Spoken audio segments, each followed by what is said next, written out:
Part 2 of 2. You will remember that this province hath been at a very great expense in carrying on the war, and that it still lies under a very grievous burden of debt. You will therefore use your utmost endeavor to promote public frugality as one means to lessen the public debt. And we recommend as worthy your particular attention, whether any expense can now be necessary to maintain the garrison service on our eastern frontier, considering that we are now in a state of profound peace, our French enemies being totally subdued, and there being hardly any remains of the Indian tribes left, ever again to annoy us.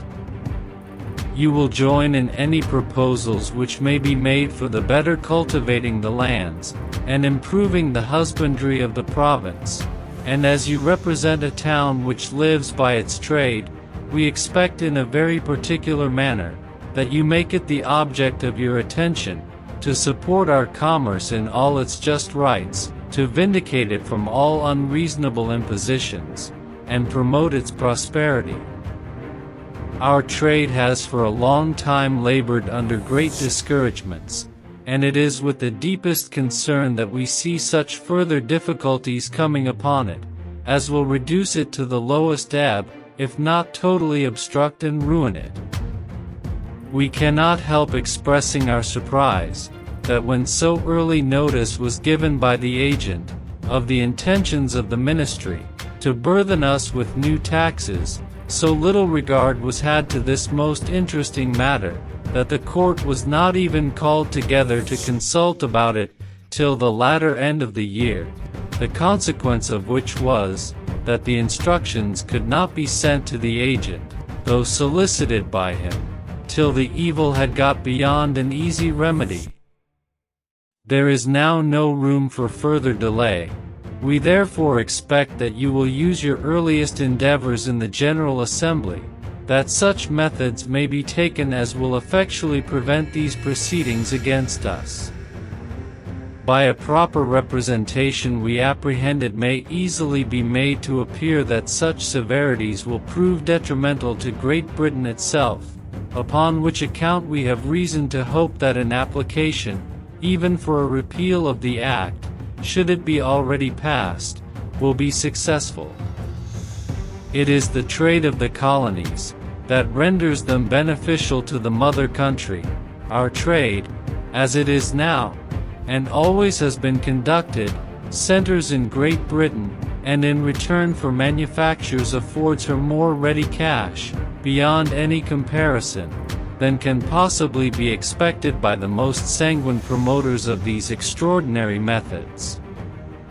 We are ultimately yielding large supplies to the revenues of the mother country, while we are laboring for a very moderate subsistence for ourselves. But if our trade is to be curtailed in its most profitable branches, and burthens beyond all possible bearing, laid upon that which is suffered to remain, we shall be so far from being able to take off the manufactures of Great Britain, that it will be scarce possible for us to earn our bread. But what still heightens our apprehensions is, that these unexpected proceedings may be preparatory to new taxations upon us, for if our trade may be taxed, why not our lands? Why not the produce of our lands, and everything we possess or make use of? This we apprehend annihilates our charter right to govern and tax ourselves. It strikes at our British privileges, which as we have never forfeited them, we hold in common with our fellow subjects who are natives of Britain. If taxes are laid upon us in any shape without our having a legal representation where they are made, are we not reduced from the character of free subjects to the miserable state of tributary slaves? We therefore earnestly recommend it to you to use your utmost endeavors, to obtain in the General Assembly all necessary instruction and advice to our agent at this most critical juncture, that while he is setting forth the unshaken loyalty of this province and this town, its unrivaled exertion in supporting His Majesty's government and rights in this part of his dominions, its acknowledged dependence upon and subordination to Great Britain, and the ready submission of its merchants to all just and necessary regulations of trade, he may be able in the most humble and pressing manner to remonstrate for us all those rights and privileges which justly belong to us either by charter or birth.